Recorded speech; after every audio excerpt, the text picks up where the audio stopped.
Čia ir vėl aš. Kaip ten pas jūs su laikrodžio pasukimu? Ar žinojote, kad daugiau nei prieš 100 metų kažkoks tai Naujosios Zelandijos veikėjas pasiūlė pasukti laikrodį į priekį, kad jis asmeniškai galėtų gaudyti ar stebėti vabzdžius?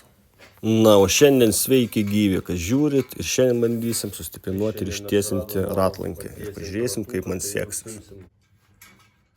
Bet kai vėl pamatai tokį vaizdelį, tai kažkaip ir vėl dingsta noras įsijungti. Gal ir nuobodžiai jau skamba, bet vis dėlto vėl tą patį pakartosiu. Nesiimkit senų remontuoti, restauruoti. Jų malonumas atsieis 4 ar 5 kartus brangiau. Nusiperkat naują, įsidedat ir važiuojat. Ir nuo galvos skausmo nereikės gerti vaistų. Pažiūrėjus į tokį kreivumą, tai net nesuvokia, nuo kurios pusės pradėti, reikia tiesinti. Labai didelę klaidą padariau, kad rato žiedą pradėjau restauruoti, nepatikrinęs tiesumo. Kaip kiti sako, uždėsi padangą ir tie smulkus mušimai, kreivumai nesijaus, padangą kompensuos. Ir kai sau darai, norisi, kad ratlankis atrodytų kuo idealiau. Sau galiu pasidaryti bandymo keliu. Taip. Darai video? Taip. Jau filmuoji? Taip. Sutrukdžiau? Truputį. O ką nori pasakyti? Ne.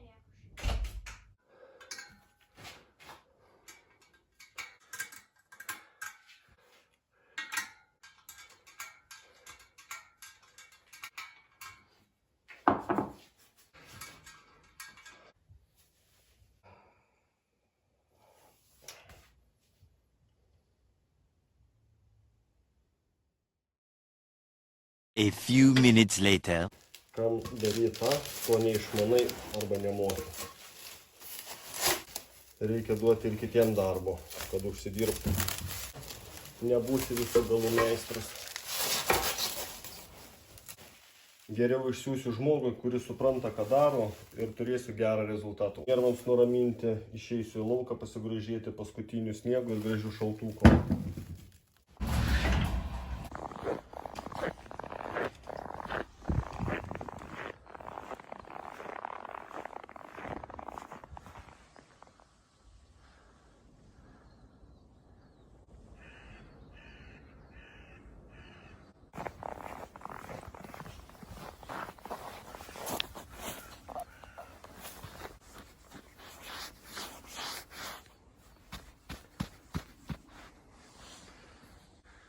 Na, jeigu katina vaikšto, ledas tvirtas bus.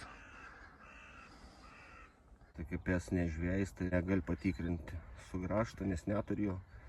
Tai patikrinsim su kirviu.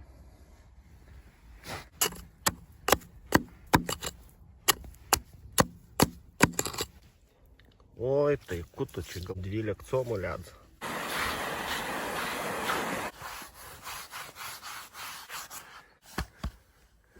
Burbuliukai tai labai toli. Ledas tikrai bus storas. Bet tai kaip gražu. Tie burbuliukai taip gražiai atrodo. Lapelė gražiai atrodo.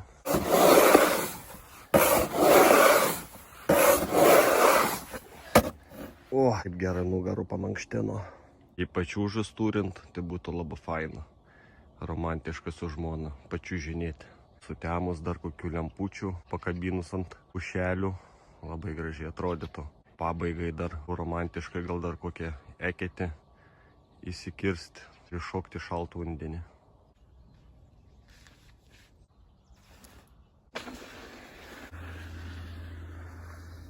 Liko dar vienas darbas.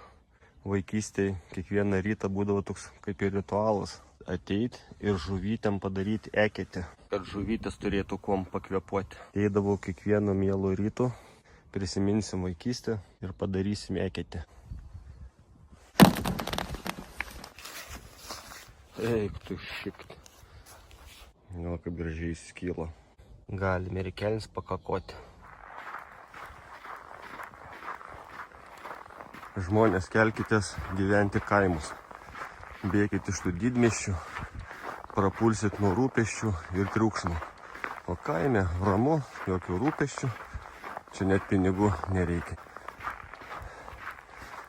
O jei rimtai, tai aš ne apie ledą ir norėjau šiandien parodyti, o einu į vietą, kur turiu pasislėpęs. O, kaip gražu. Tai turiu pasislėpęs keletą senienų, kurios stovi jau gal nežinau, jau 10 metų. Tai pažiūrėti noriu į savo paslėptą javą 634, kurią vis bandau metai iš metų restauruoti ir vis laiko nerandu. Ir šiemet mažasis pareiškė, kad nori kartu su manim motociklu keliauti aplink Lietuvą. Tai tokių minčių yra, kad reikia šalia motociklo kabinti priekabėlę ir turėsiu dar vieną mažąjį keliautoją.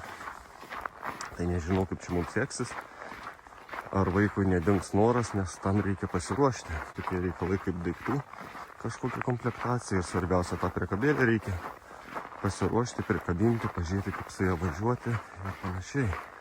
O tokių darbų aš nesudaręs, tai toks iššūkis bus.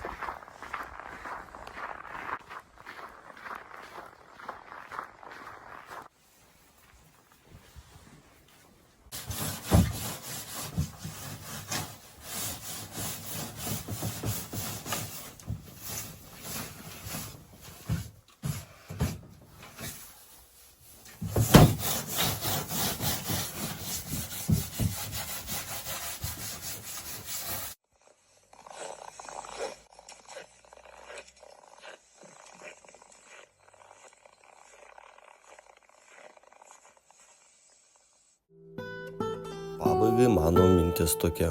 Būkim savo srities profesionalai ir nelyskim ten, kur esam silpni. Na ir pasakiau čia nesąmonę. Na, už tai ir gal pasiekit mano kanalą. Iki.